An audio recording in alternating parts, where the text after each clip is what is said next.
Andijon viloyatining tog' bag'rida joylashgan Xonobod shahri tabiat va tarixga uyg'unlashgan mo'jizaviy maskan. Bu yerda tog' havosi, shifobaxsh buloqlar va sokin hayot tarzi insonni o'ziga rom etadi. Xonobod nafaqat dam olish, balki sog'lomlashtirish markazi sifatida ham mashhur. Bu yerdagi tabiiy issiq buloq asrlar davomida inson salomatligi uchun xizmat qilib kelmoqda. Aynan shu jihatlar sayyohlarni har yili bu shaharga qayta jarlb etadi. Buning uchun siz Fozilmon ota ziyoratgohiga borishingiz kifoya. U yerda buloq suvidan qonib ichish bilan barobar, yaqinlar bilan ko'p yillik daraxtlar soyasida hordiq chiqarishingiz mumkin. Shahar atrofidagi tog'lar, yashil vodiylar va toza havo, sayr qilish, piyoda yurish, ekoturizm va fototurizm uchun ayni muddao. Yashillik esa sizning sog'lig'ingiz uchun kerak bo'lgan toza havo uchun xizmat qiladi.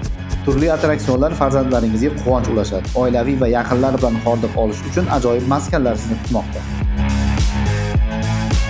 Xonobod aholisi mehmondo'st, samimiy va ochiq ko'ngil. Ularning turmush tarzi, qadriyatlari va milliy taomlari bu yerga tashrif buyurgan har bir kishining yuragida iz qoldiradi. O'tov ichida nafaqat milliy, balki qirg'iz taomlarini ham tanovul qilishingiz mumkin. Bu esa sizga ajoyib atmosferani taqdim etadi.